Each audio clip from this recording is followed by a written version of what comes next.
Laberinto del pensamiento. Un espacio para navegar. Morada de la filosofía donde ideas, opiniones y perspectivas se encuentran.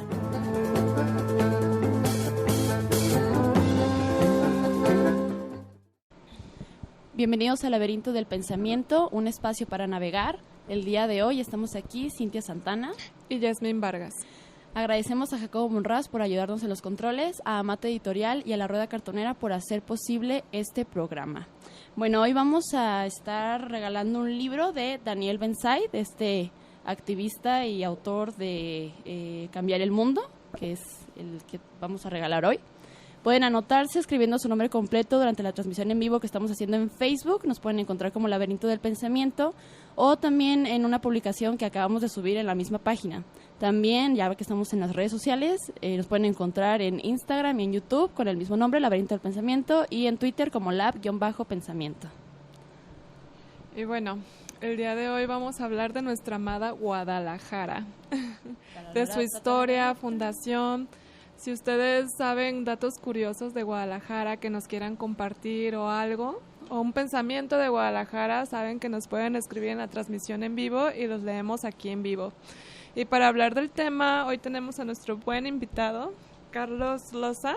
Él es historiador. ¿Y cuánto tiempo llevas? Hola, Carlos. Hola, Gracias por estar aquí. Pues gracias a ustedes. ¿Y cuánto tiempo llevas en la historia de Guadalajara estudiando este tema?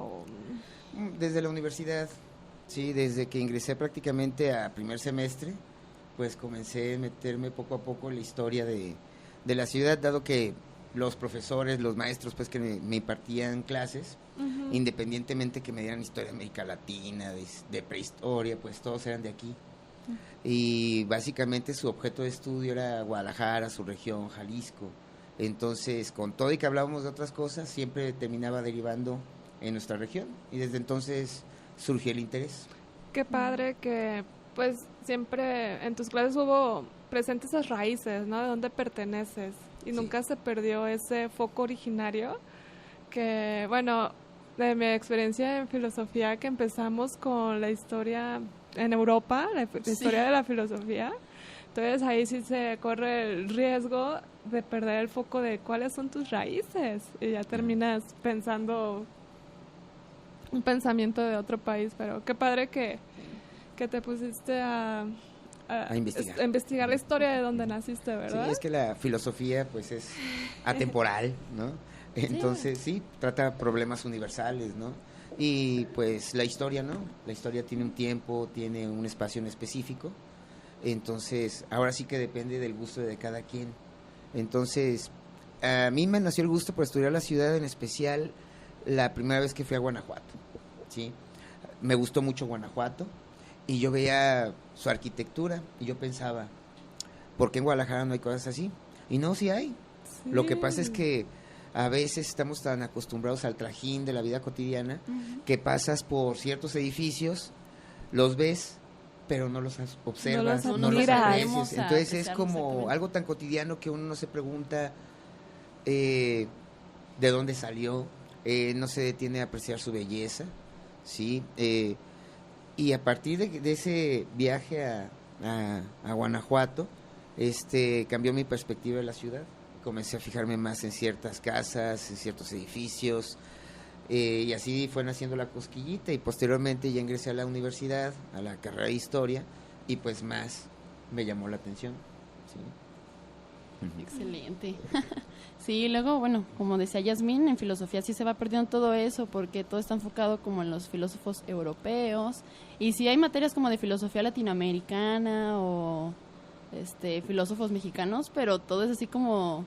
Son pocas, ¿no? Sí, muy pocas. Luego en la contemporaneidad, que está muy fuerte la filosofía analítica, es así de... Luego terminas pensando como los estadounidenses, ¿no? Aventándote reflexiones a su modo, pero... Te contextualizas en otra cosa totalmente. Lo que me gusta de lo que haces, Carlos, es que tú estudias la historia de tus raíces, del lugar de donde naciste.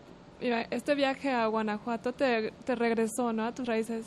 Sí, yo nací en Lagos de Moreno, pero realmente toda mi vida he radicado aquí en Guadalajara desde que tenía 1 año. Y pues crecí, por decirlo así, porque soy muy chaparro. Sí, la verdad. Que sí. En un barrio, ¿no? Entonces, la vida del barrio también es algo que me gusta mucho, ¿no? La cercanía de la gente, la señora chismosa, la leyenda de la casa embrujada. Muy propio de aquí. Sí. Pero eso es muy del tapatío, pues. Sí. O sea, la vida del barrio es muy del tapatío. Yo sé que existen muchas colonias residenciales, cotos y demás, pero lo tradicional de aquí de Guadalajara, pues es la vida barrial. Así es. Entonces, ¿tú dirías que en Guadalajara hay más barrios que residencias y cotos privados? Ahorita ya no tanto. Por lo que pasa es que la ciudad creció mucho. En especial de los años 60 para acá, la población se disparó. Sí, antes, por ejemplo, la ciudad en los 50 tenía alrededor, poco menos de 500,000 de habitantes. Hubo una campaña por parte del Estado porque empezaron a crear corredores industriales y demás, ¿no? Crearon la zona industrial, el corredor industrial del Salto. Entonces comenzaron a ofertar a Guadalajara porque necesitaban mano de obra, sí, trabajadores de la construcción y de la industria. Entonces comenzaron a vender a Guadalajara como un lugar bonito para vivir, y casas baratas, buen salario. Entonces la población se duplicó. Creo que no recuerdo si fue en el 64 cuando se alcanzó el 1,000,000 de habitantes, y de ahí ha seguido la migración. Primeramente era de poblaciones vecinas, luego de poblaciones, digamos, de municipios ya un poco más lejanos, y ya hay mucha migración de varias partes de la República, mucha gente del DF, gente de Colima, mucha gente que viene del norte a instalarse aquí en Guadalajara por algún motivo. Entonces, la vida barrial sí se conserva, pero realmente barrios ya podemos decir que son pocos a comparación de las colonias, ¿no? Y en especial esas colonias que tienen pues infinidad de edificios, de departamentos, ¿no? Entonces ya ahí la dinámica social es completamente diferente. En el barrio es como el chisme, como la vida, como un poco más hermanable, ¿no? Pero si eres de otro barrio y te metes, pues te ponen tu golpiza, ¿no? Sí, todo depende. Y no les vas a disputar a las muchachas, ¿no? Mientras que en las colonias donde hay mucho departamento es completamente diferente, tienden a ser un poco más violentas inclusive. Sí, hay varios estudios al respecto, varios estudios sociológicos, ¿no? Hay un estudio que hizo un investigador del Colegio de Jalisco, ahorita se me fue su nombre, que hizo sobre Loma Dorada, sobre la violencia y la arquitectura, ¿no? Entonces se me hizo muy interesante porque ahí me tocó participar en él, no escribiendo como esclavito, ¿no? Yo hice encuestas y todo, ¿no? Cuando trabajaba en el colegio. Entonces se me hacía muy gracioso cómo la gente no percibía la violencia. Llegabas y la investigación trataba de preguntar a la gente si habían percibido, si habían enterado algo o sufrido un hecho violento en su manzana, y la gente decía, no, es muy tranquilo. Luego decían, bueno, el otro día violaron a una muchacha aquí a la vuelta, pero en general no pasa nada. Ya bien normalizado. Sí, ¿no? Exactamente. Entonces, cambia completa la dinámica dependiendo del lugar donde viva la gente, ¿no? Del espacio reducido donde vivan. Pero no, los barrios ya realmente son poco, ¿no? Podemos decir que la vida barrial, por ejemplo, en el centro histórico de la ciudad, pues prácticamente se perdió, porque se convirtió en una zona comercial. Pero digamos que los barrios se encuentran en torno a lo que es el centro histórico. ¿Sí? Hay algunos lugares que todavía conservan mucho esa vida de barrio, ¿no? Por ejemplo, la Capilla de Jesús es un barrio bastante auténtico, es la quinta parroquia más antigua de Guadalajara, fundada en 1830, ¿sí? Por ejemplo, el barrio de San Sebastián de Analco conserva todos los elementos que debe cumplir un barrio, ¿no? Porque para hablar de un barrio se necesita tener ciertos elementos. Por ejemplo, un barrio tiene un templo, ¿sí? Que es el corazón de la vida, ¿no? Tiene un templo, tiene un mercado, ¿sí? Generalmente los antiguos barrios también contaban con un cementerio, todos contaban con un cementerio. Lo que pasa es que con el paso del tiempo se perdieron. Por ejemplo, el barrio de Analco contaba con el Panteón de Los Ángeles. Ese cementerio se encontraba donde hoy está la Central Camionera Vieja, ¿sí? Y fue un cementerio que prácticamente lo inauguraron y se llenó por una enfermedad, ¿no? Por la primera pandemia registrada en la historia, que fue el cólera. morbo, ¿no? También un barrio tiene algún punto de referencia, ¿no? O la casa embrujada, ¿sí? O la casa donde vive el personaje típico. Entonces son elementos que un barrio debe cumplir. Y si ustedes se fijan, los lugares que son la periferia y el centro histórico, todos cumplen básicamente con esto. Sí. El cementerio ya no, la mayor parte de los cementerios se perdieron de los antiguos, ¿no? Por ejemplo, acá por el lado de Niños Héroes, donde están todas las azulejeras y eso, está el barrio de San Antonio, y donde enfrente del templo hay un mercado, no sé si lo ubique, ¿no? Que por cierto hay una carnicería ahí que vende una rachera que no saben, recomendación, ¿no? por cierto. No, deliciosa. Y donde la plaza y parte de las casas de frente del templo hay un cementerio, el cementerio de Agua Escondida. Y lo curioso del asunto es que se supone que levantaron el cementerio para construir todo eso, y no. La gente, ves, cuando construye, encuentra lápidas, encuentra restos óseos, pues, de las personas, ¿no? Ya te imaginarás. Algunas tumbas que por ahí se olvidaron, sí, ¿verdad? Entonces ya te imaginarás la cantidad de historias que... Sí, exacto. Sí, la gente que se aparece no sé quién. Sí, pues también yo creo que es parte de los barrios, pues, ¿no? Las colonias, tener como su leyendita, los leyendas. Mitos, ¿no? En el barrio es donde yo creo que existen muchas leyendas, ¿no? Sí. Y es muy interesante. También otro de los barrios tradicionales que todavía subsiste con trabajos es el barrio del Santuario, ¿sí? Que sufrió mucho con las obras del Tren Ligero, pues. Muchos negocios tronaron porque pues todavía, ya ven que todavía no está totalmente terminada la obra, ¿no? Pero sigue siendo un barrio tradicional. Tiene su mercado, es el Mercado Alcalde, ¿sí? Está el Templo del Santuario, y en torno al santuario está una serie de negocios que son típicos, ¿no? Está unas nieves de garrafa deliciosas, que se las recomiendo. Cuando vayan por allá, es la única que vende nieve de garrafa, y vende una nieve de elote. Ay, no sé. No, vamos es que de aquí. Esta panza, chicas, no es de gratis, son miles de pesos que le he invertido. Y también, por ejemplo, ahí mismo en el santuario, pues están las típicas tortitas del santuario. O bien las señoras que venden los tradicionales buñuelos. Esos buñuelos tienen de venderse en diferentes puntos, y al final terminaron en el barrio santuario. Tienen más de 200 años, ¿no? Entonces son cosas que son distintivas del tapatío. Sí. Cada barrio tiene una cuestión que lo hace muy particular. Y lo curioso es que ahorita ya se perdió un poco eso, pero antes había competencias entre los barrios, ¿no? En especial en las fiestas patronales.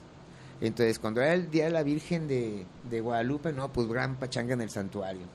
Cuando era el Día de San Francisco, gran pachanga en San Francisco, y rivalizaban entre los barrios para ver quién hacía la fiesta más espectacular, con mayor cantidad de fuegos artificiales, Castillo Torito y demás, ¿no? Entonces, era la vida de antaño, de los abuelos. Sí. Ay, cómo se ha perdido toda esta identidad, ¿no? En los barrios, las personas, la confianza, no sé. Ahorita entre tanta gente y tanta expansión. Exactamente. La violencia es lo que hace que la gente tenga miedo. Sí, es triste. Bueno, vamos a la primera pausa musical. Recuerden que estamos regalando este libro de Daniel Ben-Said, Cambiar el Mundo. Pueden anotarse escribiendo su nombre completo durante la transmisión en vivo que estamos haciendo en la página de Facebook, estamos como Laberinto del Pensamiento, o en la publicación del libro que está en la misma página. Y bueno, vamos con esta canción del Personal, se llama La Tapatía, y enseguida regresamos. ¿Qué tal? Ya estamos de regreso aquí en Laberinto del Pensamiento. Estamos hablando sobre Guadalajara y su historia con nuestro invitado Carlitos Loza. Y bueno, ya para entrar en materia, bueno, antes, saludos aquí a los que nos están viendo en la transmisión en vivo: Amelia Vega, Ruth Ríos, Rodolfo, Diego Dardo López, y gracias a los que se están anotando también aquí para el libro que estamos regalando. Al final del programa vamos a decir el ganador. Y bueno, a ver, ahora sí como las preguntas oficiales sobre Guadalajara. Lo preparado. Lo preparado, lo ya que está en guión. ¿Cómo es que se funda Guadalajara? Porque, por ejemplo, yo he escuchado, bueno, vi en un documental, que se fundó 4 veces. Ajá. ¿Cómo está eso? Bueno, Guadalajara se funda primeramente por orden del conquistador Nuño Beltrán de Guzmán. Este conquistador que, pues, tiene toda una leyenda negra, ¿no? Pero el caso es que él va a conquistar un territorio muy extenso, ¿no? Que posteriormente se va a llamar la Nueva Galicia. Ese territorio, pues, abarcaba parte del estado de Jalisco, Nayarit, Zacatecas, Sinaloa, parte de Durango, etcétera. Entonces, para afianzar la conquista, él manda fundar varias poblaciones.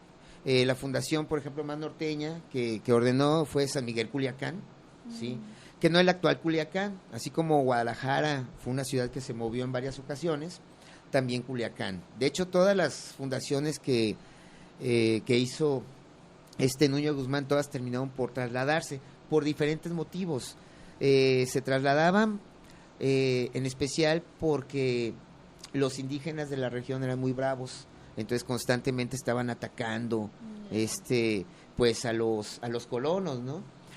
Por carencia de agua, etcétera. Entonces mejor decidían cambiar la ciudad. Y no son las únicas, las de por acá. Por ejemplo, Veracruz, el puerto fue fundado en 3 ocasiones. La fundación, por ejemplo, la primera fundación de Veracruz, actualmente es un sitio turístico que se llama La Antigua, que debe estar como a 20 kilómetros de la Veracruz actual. En el caso de Guadalajara, Guadalajara va a ser fundada por primera vez en Nochistlán, en Zacatecas, ¿sí? En el año de 1532.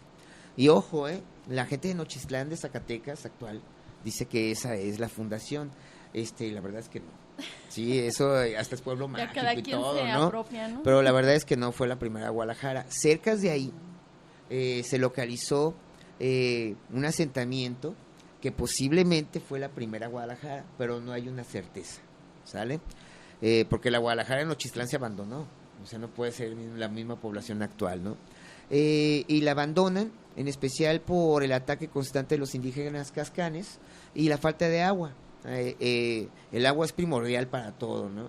Sí. Entonces faltaba el agua para el ganado, para los cultivos, y deciden mejor trasladarla a un lugar un poco más amigable, mucho más amigable, que fue el Valle de Tonalá.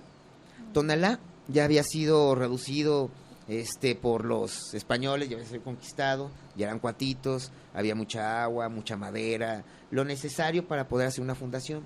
Entonces, apenas iban a comenzar a hacer la traza de la ciudad, hicieron la ceremonia fundacional, porque cada vez que se fundaba una población, se hacía una ceremonia, ¿sí? En esa ceremonia constaba de lo siguiente, era pues donde la ciudad o la futura ciudad le juraba fidelidad al rey y que siempre lo iban a obedecer. En fin, si ustedes quieren ver más o menos cómo era esa ceremonia a espaldas del Teatro de Degollado, ¿sí? Hay en la Plaza Fundadores precisamente, hay un relieve que hace alusión a esa fundación. Entonces, ¿en qué consistía? Se ponía a los naturales de la región, a los indígenas, a buscar un tronco seco, ¿sí? El tronco significaba la fortaleza, con que pues ahora sí que los nuevos habitantes de esa fundación tenían que trabajar para que pudiera sobrevivir, ¿no? Los indígenas también tenían que colocar el tronco. Mientras eso sucedía, las principales autoridades reales se encontraban a caballo, ¿sí? Con las armas del rey, ¿sí? Eso significaba que ellos tenían el mando. Siempre las autoridades como el alférez, el alcalde, siempre estaban a caballo. El resto de los españoles estaba de pie, ¿sí? Y los indígenas estaban hincados en posición de sumisión, ¿sí? Y en esa ceremonia todos juraban ante el pendón real, que eran las armas del rey. Apenas estaban haciendo esa ceremonia cuando llegó el conquistador Nuño de Guzmán y él quería todo el valle, o sea, todo esto que ven que es Guadalajara, Zapopan, lo quería para sí. Era su autorregalo, ¿no? Ajá. Por haber conquistado todo lo que hizo. Entonces los echó. Y le dijo, si quieren que fundar Guadalajara, pues deben de irse al punto de Tlacotán. Aquí es bueno hacer una acotación. A los colonos les convenía mucho fundar una población, porque los colonos generalmente era gente que venía de España y que en España pues eran gente pobre o que eran desheredados, ¿no? Al momento que ellos participaban de una fundación, el rey primeramente les obsequiaba un terreno para construir su casa. y les dotaba también de tierras para que la cultivaran. También les daba mano de obra indígena gratuita, que se le llama encomienda. Entonces, allá en su rancho eran personas pobres, aquí iban a ser personas principales. Allá en España. Allá en España, ¿sí? Ajá. Entonces, por eso, claro que a las personas les convenía fundar Guadalajara, ¿sí? Claro. Entonces, deciden fundar Guadalajara en el punto que don Nuño les indicó, que era el punto de Tlacotán.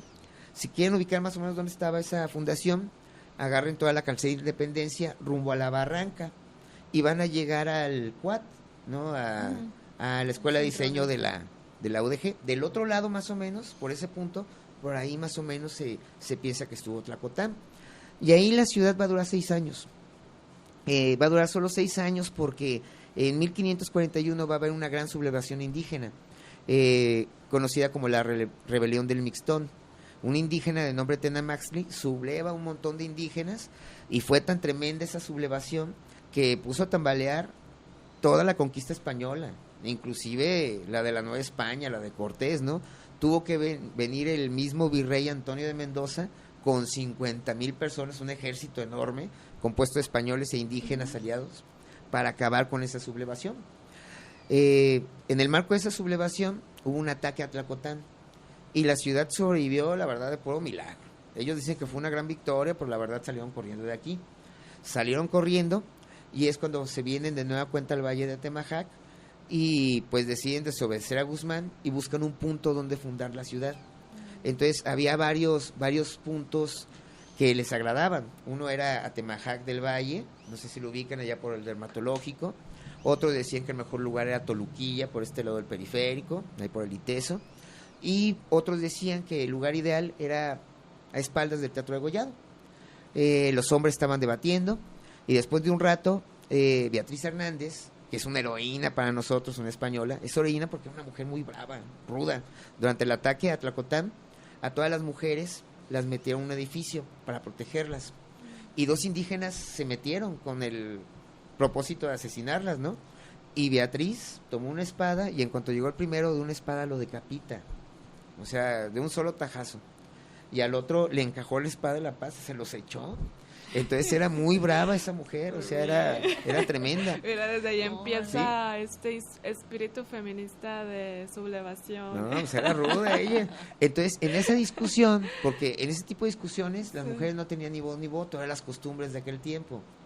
Beatriz Hernández se entromete y dice, ¿saben qué? El rey es mi gallo. Y yo soy de parecer que fundemos la ciudad aquí. Y se aventó todo un speech, todo un discurso. Y al momento que ella dijo, los hombres callaron y se fundó a espaldas del Teatro Gollado. Y eso fue el 14 de febrero, de 1542, que es la fecha pues de la fundación de Guadalajara. Y de ahí para el Real. Ya ¿no? la oficial. Esa ya fue la cuarta fundación. Fue la y cuarta la fundación. que se mantuvo. Así es.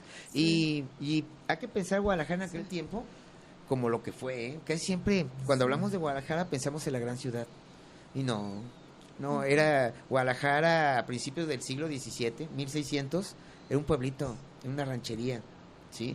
Las calles estaban todas llenas de tierra, ¿no? O sea, no había ni siquiera empedrado.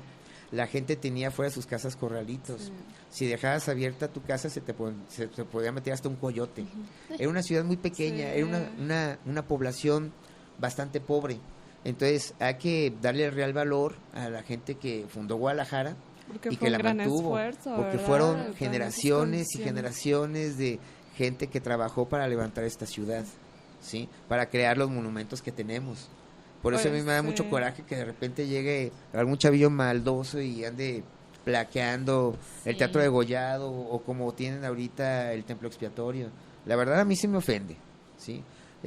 Por el sentido de que pues son nuestros, es nuestro patrimonio, así yo no me puedo llevar ninguna piedra ni me lo voy a llevar a mi casa, pero no deja de ser el patrimonio que nos heredaron los abuelos. Pero y que es parte que de nosotros. Tú ¿no? tienes la ventaja que tuviste esta formación histórica, que tuviste la oportunidad de ir a viajes, todos estos procesos que te llevaron a la conciencia de tus raíces, valorar lo que tienes, donde viviste, tus edificios, y a lo mejor esos grafiteros pues ni la oportunidad a la escuela han tenido, ¿sabes? ¿Sí? Entonces hay que ver también cuál es fueron Sí. circunstancias y ver Su contexto, pues, sí, así su es. contexto que fue muy diferente. Ahorita de toda la historia que me estás platicando de cómo se fundó la primera Guadalajara, después la segunda, veo mucho pues violencia, o sea, en la segunda fundación cuando estaban haciendo la ceremonia y que o sea, cómo los indios estaban hincados, luego los españoles parados, las autoridades arriba del caballo. Estaba muy marcado eso,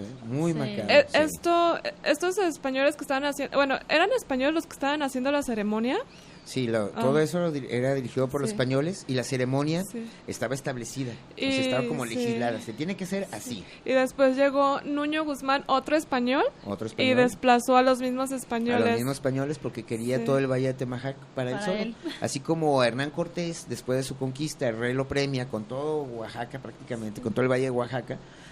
Pues don Nuño pues quería ser como Cortés, ¿no? Entonces él Claro. quería todo el Valle de Temajac para él solito. No, pues, O sea, todo lo que vemos sí. alrededor lo quería para él. Qué difícil es haber estado en esa época en el que cualquier abusador, cualquier así, entre peor persona eras, más territorio adquirías, No. ¿no? O sea, entre menos No, y Nuño- respeto tuvieras por las personas, las comunidades, pues conquistabas más y no habían como ninguna noción de respetar las culturas, respetar espacios. no, es una ellos historia venían por muy- oro. Nosotros pues, también, yo creo que todo en general México desde la conquista ya trae una historia llena de una violencia, de que se exterminó culturas indígenas y también, o sea, se sigue esta misma constante incluso con la fundación de Guadalajara, Sí, ¿verdad? lo de los indígenas y su cultura es muy llamativo. Pero yo siempre he pensado, hay que ponernos también en el lugar del español, del conquistador, ¿no? Imaginen ustedes. Que es difícil, pues, Es- desde es nuestra difícil. perspectiva, pues, porque Sí. pues llegaron, bueno, o sea, Llegaron como a conquistar.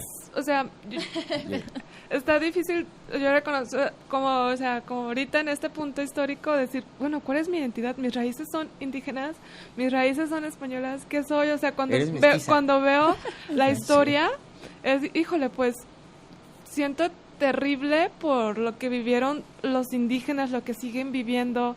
Es una historia tan llena de cosas atroces, pero a la vez digo, ok, hablando de conquista, soy indígena, o sea, todo eso les hicieron a mis antepasados, es como, ok, a lo mejor en parte sí, porque pues soy mestiza y también tengo mi línea Española. indígena, Sí, porque mi tú línea estás muy güerita, española. Tú estás muy güerita. Sí. Ah, no, pero mis abuelos, de parte de los dos, sí tuvieron rasgos indígenas. Esa es una prueba de que sí tengo raíces indígenas. No, pero yo a lo que iba es de que también hay que ponernos en contexto de por qué el español actuó como actuó. Independiente de que ellos venían por oro, pero también pues ellos eran católicos, ¿no? Ustedes pónganse a pensar en la religión católica y todo.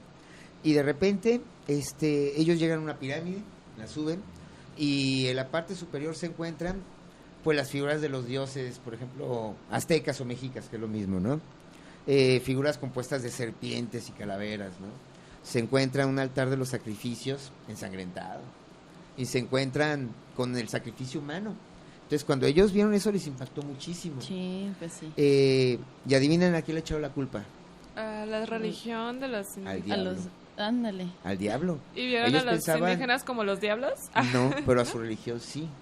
Entonces, por eso se dieron a la tarea de destruir todo lo que tenía que ver con el mundo indígena, porque decían que el diablo los había engañado. De hecho, por ejemplo, los primeros 12, se les conoce la historia como los 12 apóstoles, que fueron los primeros 12 franciscanos que mandaron pues aquí a México a evangelizar.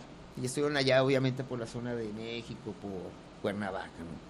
Entonces, ellos lo primero que hicieron fue reunirse con sacerdotes de las otras religiones para entrevistarlos, para identificar cuál de todos los dioses del panteón mexica era el diablo.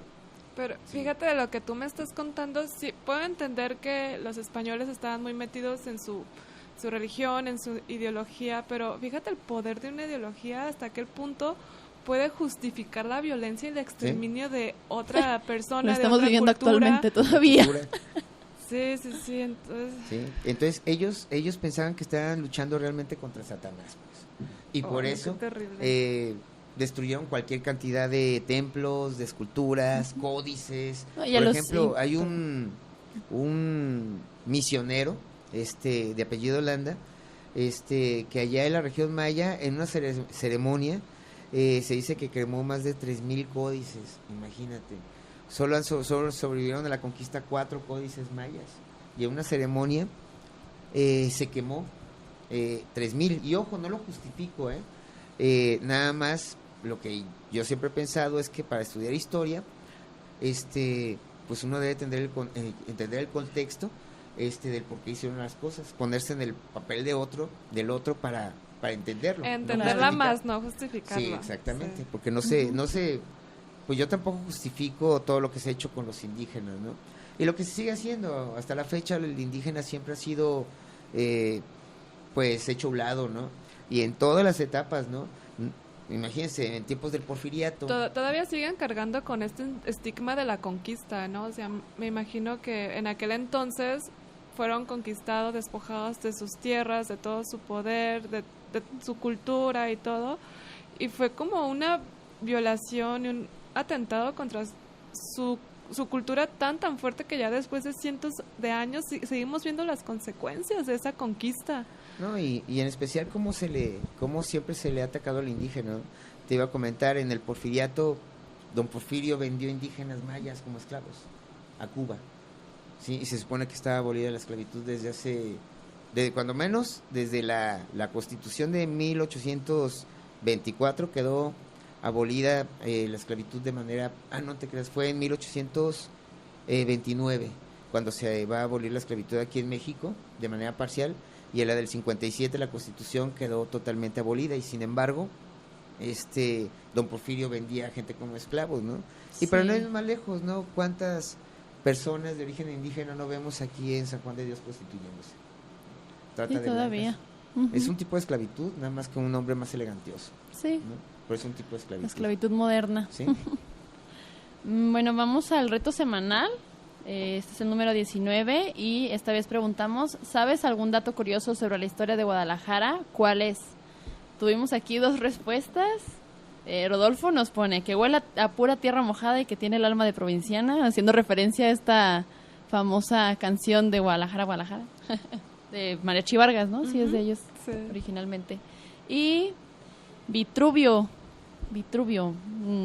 no sé si sea su nombre o un seudónimo ahí, nos dice, el tranvía era un medio que conectaba a esta hermosa ciudad. Y bueno, como saben, contamos con la protectora máxima de familias, de los obreros de la mitología griega, la Minerva, la protectora de Guadalajara. Por ejemplo, aquí con el tranvía, ¿qué fue lo que pasó? Aquí en el tranvía va a llegar a Guadalajara primero como tranvía de mulitas. Se va a instalar una compañía por allá de 1869 que tenía como propósito pues comunicar los diferentes barrios de la ciudad. El tranvía va a constituir el primer sistema de transporte con una línea fija, digamos. Y había tranvías de primera y de segunda, ¿no? O sea, dependiendo de la lana que quisieras gastar. Entonces, generalmente el tranvía era, pues, digamos, pues una especie, digamos, de camioncito, ¿no? Que era jalado por un burrito, y que contaba a lo largo con una especie como de tablones para que la gente se sentara a lo largo del camioncito, ¿no? Y eran peligrosones, porque realmente las mulitas eran muy mansitas, ¿no? Pero también eran muy asustadizas. Entonces se asustaban con el menor ruidito, ¿no? En alguna ocasión estaba leyendo un periódico que se llamaba Juan Panadero, periódico del Porfiriato, donde una persona salió con un tapete y lo quiso limpiar, ¿no? O sea, sacudir. Entonces le pegó con un pedazo de madera al tiempo que iba pasando un tranvía. Le pega y al oír el golpe, la mulita se espanta y se desboca. Sí. Y se aventó como 3 kilómetros corriendo a todo lo que daba con la gente espantada, ¿no? En especial cuando llegaba alguna curva o algo por el estilo, ¿no? Entonces lo tenían que corretear seguido a los tranvías, lo correteaban a caballo para frenarlo, ¿no? Y eso no va a ser una sola ocasión, van a ser varias ocasiones. En ocasiones los chavillos se escondían en donde había una curva, entonces estaban agachados. Cuando pasaba el tranvía salían gritando. Entonces, Lo que me estás contando, aproximadamente en qué año fue? Porfiriato, 1870 y tantos, 1880 y tantos, por ahí. Entonces, sí, al escuchar los gritos de los niños, salían corriendo los burritos, y en muchas ocasiones el tranvía terminaba por voltearse, ¿no? Y la gente salía lastimada.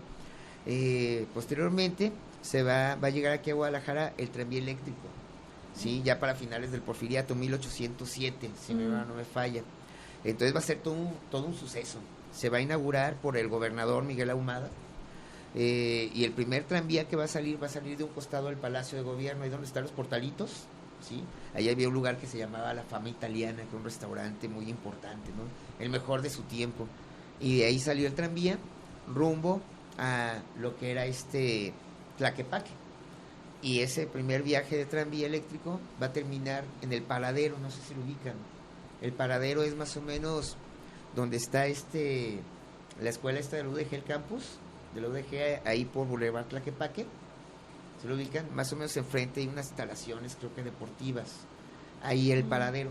Se le llama el Paradero porque ahí paraban, por ejemplo, los tranvías de mulitas que salían de Guadalajara rumbo a Tlaquepaque, porque Tlaquepaque era como un pueblito veraniego, ¿no? Entonces la gente de Porfiriato, entonces la gente se iba de aquí de Guadalajara a Tlaquepaque a pasar el verano, los ricachones que tenían casa ahí, y los que no tenían casa pues iban en su tranvía en la mañana y regresaban por la noche. Entonces ahí en el Paradero se hacía cambio de mulitas, ¿sí? O cambiaban de tranvía porque los animales se cansaban, por eso se llama el Paradero. Y pues ahí va a ser precisamente el primer viaje de tranvía. Entonces el tranvía va a significar la modernidad, ¿no? Imagínense, va a ser uno de los primeros transportes sin tracción animal. Ya existía obviamente el ferrocarril, ya aquí transitaban algunos automóviles, eran escasos pero ya existían, pero imagínense, primer transporte sin tracción animal, ¿no? Les va... No, pues ¿El tren? revolucionario. El tranvía fue a ser de los primeros. El tranvía, ¿sí? Entonces la gente se maravillaba con estas cosas, ¿no? Y el tranvía, primeramente poco a poco va a ser sustituido, allá por los años 20 va a comenzar esto, por los camiones de gasolina. Y el fin del tranvía se va a dar durante la Primera Guerra Mundial, la Segunda Guerra, perdón. Quedaban ya pocas líneas. Los Estados Unidos demandaban mucho acero para hacer tanques. Entonces a un gobernador dice, pues mató el tranvía y ordenó levantar todas las vías para vendérselas a los gringos como acero. Y murió el tranvía de esa manera. Y ya, ¿se podría decir que el tren fue una continuación del tranvía? No, ¿o no? Pues sí, si lo quieres ver, es como sus renovación, pero ya no. El heredero, ¿no? La secuela. Sí, pero bueno, son de los transportes, siempre a la gente le llama mucho la atención el tranvía, ¿sí? En especial los tranvías de mulitas, y a mí me encanta ver las fotos antiguas de los tranvías jalados por una mulita. Como para ponerle en Google, ¿verdad? Porque fíjate, a mí no me ha tocado ver tranvías de burritas. Son muy llamativas. Todas estas fotos antiguas de Guadalajara y luego ves las de ahorita, puro comercio, puras plazas, vamos todo hacia arriba, ¿no? Puros departamentos, puros edificios enormes, pero ya no cabemos al horizontal. La ciudad hacia arriba. Sí. Ya no caben. Sí. Ya no cabemos, digo. Me incluyo también. Sí. Bueno, vamos rápido a la segunda pausa musical. Vamos a escuchar este clásico que es Guadalajara de Mariachi Vargas, ya que están aquí con las referencias en el reto semanal, y enseguida regresamos. ¿Qué tal? Ya estamos de regreso aquí en Laberinto del Pensamiento, ya llegando al final del programa. Y bueno, vamos rápido con la rifa del libro, a ver quién se lo ganó. A ver, Carlitos, un número del 1 al 4. Pues el 3. 3. Álvaro Flores Nava. ¡Bravo! ¡Felicidades, Álvaro! ¿Me lo prestas luego? Ya se lo quería llevar desde que me lo llevo de una vez. Ahí se lo entrego yo. El número 5 yo. Pues felicidades, Álvaro. Puedes pasar por el libro y por tu café de cortesía a La Rueda Cartonera, que está ubicada en Prisciliano Sánchez, número 615, entre Federalismo y Pavo. Y... pues ya.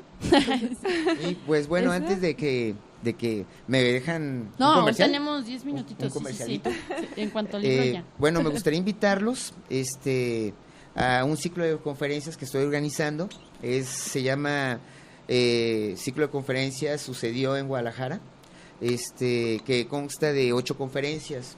Iniciamos el miércoles 4 de septiembre a las 8 de la noche en el Centro Cultural Bretón.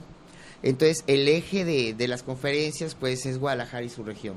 Entonces, vamos a tener diferentes ponentes, historiadores, restauradores, filósofos, cuyos estudios pues tienen como objeto principal lo que es Guadalajara. Entonces, vamos a tener conferencias, por ejemplo, sobre el suicidio en Guadalajara durante el Porfiriato, enterramientos durante el siglo XVI, los trabajos de restauración que se hicieron en el Sagrado Metropolitano, el barrio de la Trinidad, que se me lo voy a aventar yo, etcétera. Entonces, si gustan asistir, las conferencias son gratuitas.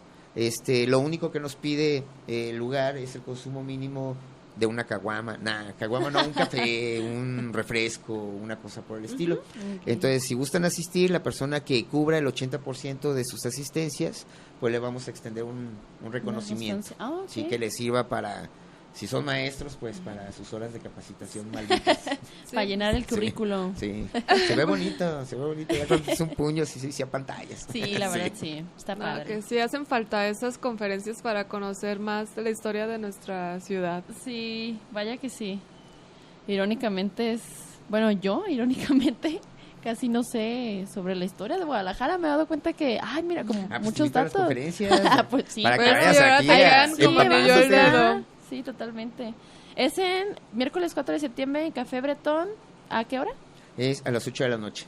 El 8 de la noche. Centro Cultural Bretón se ubica en Juan Manuel 175, casi esquina con Venustiano Carranza, ¿sí? A la vuelta de el Casino del Músico. Por si gustan asistir, los esperamos. Sí, también los invitamos a que sigan que se unan al grupo, ¿no? En Facebook. Sí, al grupo de Sucede en Guadalajara Seún. Seún, 3 puntos. Sí, es que si lo ponía, que a lo mejor la gente pues, se ofendía, ¿no? Hace un mucho, ¿no? No vaya a ser. Entonces, si les gusta la historia de Guadalajara, ahí pues todos los días publicamos efemérides, algunas historias, las fotos de Guadalajara antigua, para ver ese burrito del tranvía que nos platicaste, ¿verdad? Historias que del chupacabras y todo eso. Pues de manera periódica organizamos actividades para los miembros del grupo, ¿no? Visitas guiadas, recorridos a lugares, o bien recorridos nocturnos por las calles de Guadalajara, que el chiste es ir caminando por la calle y que vean una finca y contarles una pequeña historia. Aquí nació Perengano, aquí Sutano, y son varios recorridos los que tenemos, los que manejamos. Por todo Guadalajara. Por diferentes puntos. Son, digamos, está recorrido el corazón de la ciudad, que es Plaza de Armas, Catedral, Palacio de Gobierno. Luego tenemos un recorrido de leyendas, ¿sí? Donde nada más les platicamos puras leyendas. Y seguimos todo lo que es 16 de septiembre. Luego hay otro recorrido que comenzamos frente a Casa de los Perros, de ahí nos pasamos al Andador Pedro Loza, de ella frente a la Catedral, y terminamos en Plaza Fundadores. Y se les cuenta historias diversas, ¿no? Desde anécdotas, historia, y la verdad siempre cuento algo de leyenda, que es lo que la gente quiere escuchar, ¿no? Sí, a la gente les encanta los fantasmas, el morbo. ¿no? Tenemos otro, sí, la verdad. Tenemos otro recorrido que inicia en Mexicalcingo y termina en los 2 templos, en San Francisco y Aranzazú. Hay otro recorrido completo por la calle Juárez. Comienza en el Parque Revolución y termina en la Plaza Universidad. Hay otro recorrido más que nos aventamos que inicia la Catedral y terminamos allá en la calle Morelos, donde está más o menos el Colegio Luis Silva. Son varios recorridos por los que hacemos. Sí, ya veo, son bastantes. Sí. Y ya vamos a estrenar uno. Ahí, perdón, es que me hablaron que ya me calle. Ups. que ya no hable. A la casa, Ya estuvo. Le digo, vamos a estrenar un recorridillo que va a ser el recorrido de la independencia, ¿no? Donde vamos a visitar algunos puntos, donde estuvo Hidalgo o donde aconteció algo importante en el marco de la Guerra de Independencia. Por si gustan, todas las actividades son gratuitas. Oye, súper bien, qué padre. Y ahí se van publicando en el grupo. Sí, periódicamente 3 semanas antes de cada actividad generalmente para que vayan apartando la fecha. La voy le voy a anunciando. poner ya me gustó su like. Me interesa, Ya. asistiré. Me interesa. Y cuando ponen intereses que no van a ir. Pero sí lo vi. Para que no sientas feo. Sí le he aplicado, sí le he aplicado. Sí. Caray, que ¿Quién sí no lo ha Ya hecho? me la sé. O algo sabe qué significa. A ver A si lo mejor puede. así él le hace, ¿verdad? Así toda la gente le Yo hace. que Para sí que no que se me la agüite creí. mi amigo, me interesa. Para que veas que sí estoy al pendiente, pero no voy a ir, pues. Ándale. No, así les interesa y a lo mejor tienen todas las intenciones. Oye, y algo rápido, ahorita que mencionaste la casa de los perros, ¿sabes qué pasó? ¿Por qué está cerrada? Ay, de veras. Ya tiene Lo que pasa es que tiempo. tuvo... bueno, la Casa de los Perros como museo cada rato estaba cerrada, pero por Bueno, la sí. gente de ahí, ¿no? De Huevoncillos. cuestiones sindicales, a cada rato lo cerraban, habrá 3 días. Pero con los trabajos de las la obras del línea. tren ligero, Oh, ok. resultó dañado. También Con todo y afectó. que el gobierno decía que no, ¿eh? No, ya estaba cuarteado. Si ya les Ajá, habían dicho que eso no. había escuchado. Sí, no. Pero hace como 2 años. de Hubo mucha gente que trabaja en la conservación del patrimonio que les dijo que la obra de tren ligero no tenía que pasar por ahí, porque se iba a ver, se iba a dañar eso. Híjole. no nada más la catedral, sino se pueden dañar muchas estructuras. Y ya ven, se dañó la Casa de los Perros, la catedral se cuarteó, el templo de San Francisco casi se les cae. Yo ¿sí? quiero nombres de responsables. No te Pues- creas. Es broma, es broma. Pero puedo decir si quieres. No. Aristóteles. Ah, No, mira, ¿Filósofo griego?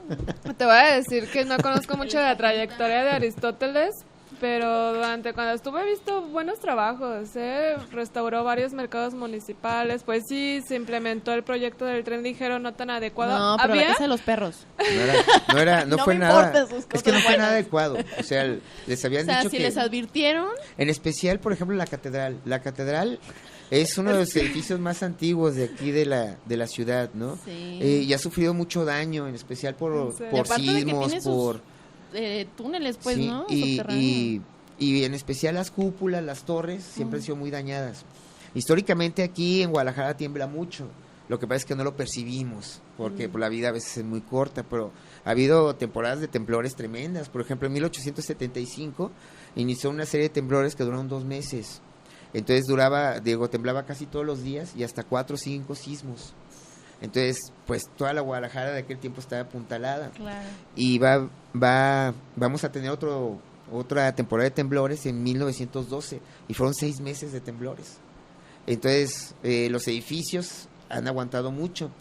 Pero aquí el problema con el tren ligero y todo esto no nada más era la vibración de la tuneladora, sino la vibración constante a que va a estar sometida la catedral, pues todos los edificios que están en el trayecto, ¿no?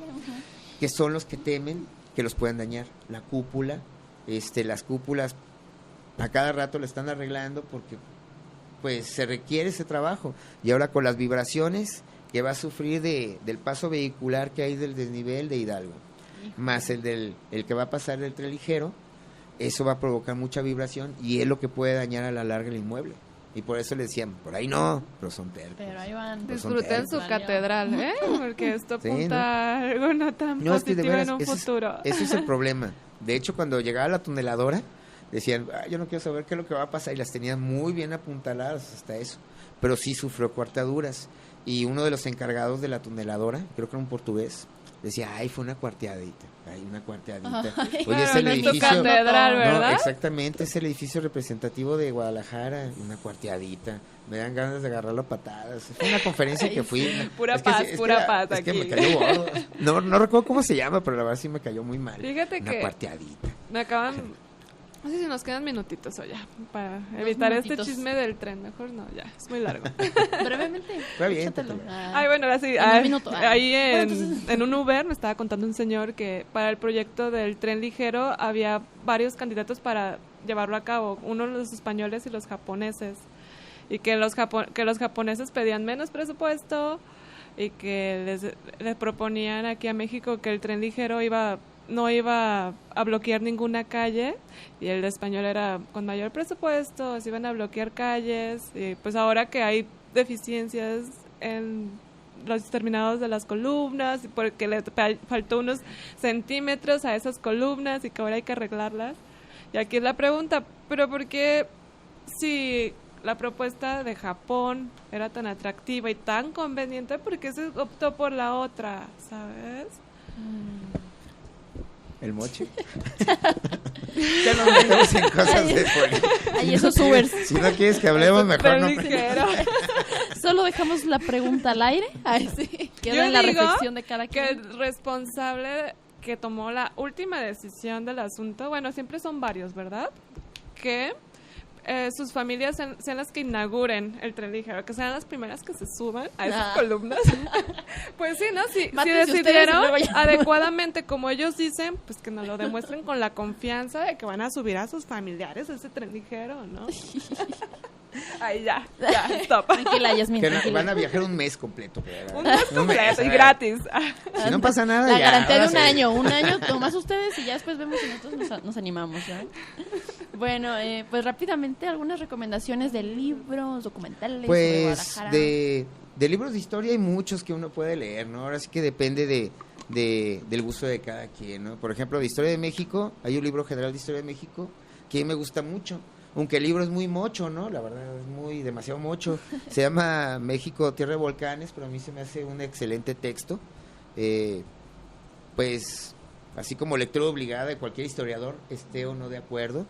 A mí me gusta mucho Paco Ignacio Taibo, con todo y que es muy criticado, pero pues cada quien, me gusta mucho. Está bien. Si quieren algún libro que, pues, digamos, rompa con mitos de la historia de México y que sea divertido, Pendejadas célebres de la historia de México, así se llama. Ay, sí me había dicho ese sí, libro. es divertido, la verdad, es una manera divertida de aprender los mitos de Antonio García.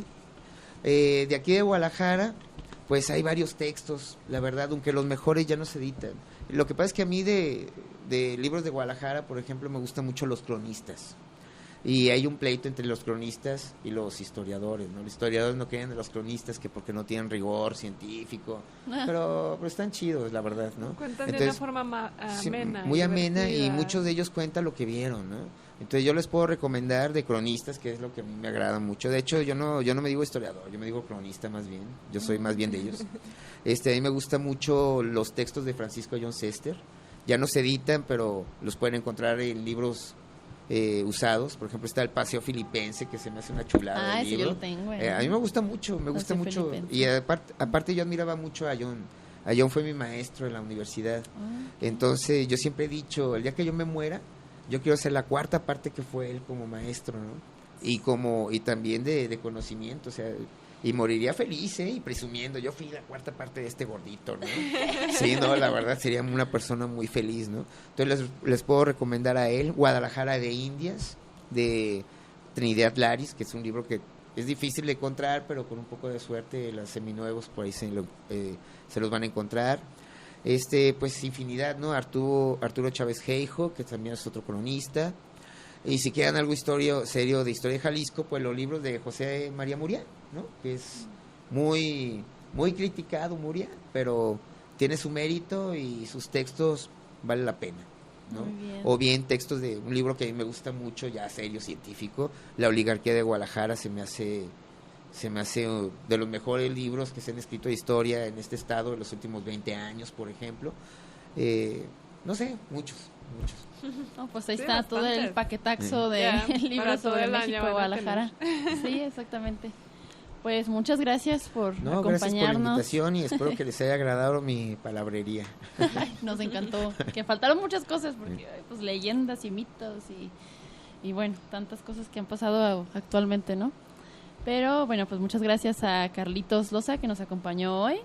Agradecemos a Common Ras por apoyarnos en los controles, a Mate Editorial y a La Rueda Cartonera por hacer posible este programa. Gracias también a los que nos estuvieron aquí acompañando en la transmisión en vivo a través de radiocartón.com y en la página de Facebook, El Laberinto del Pensamiento. Pues nos despedimos, Cintia Santana. Y Yasmin Vargas. Nos vemos el siguiente sábado a la 1. Adiós. Bye.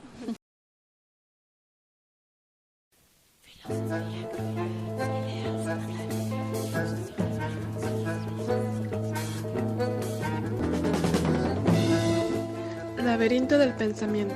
Un espacio para navegar. Morada de la filosofía donde Ideas, opiniones y perspectivas se encuentran.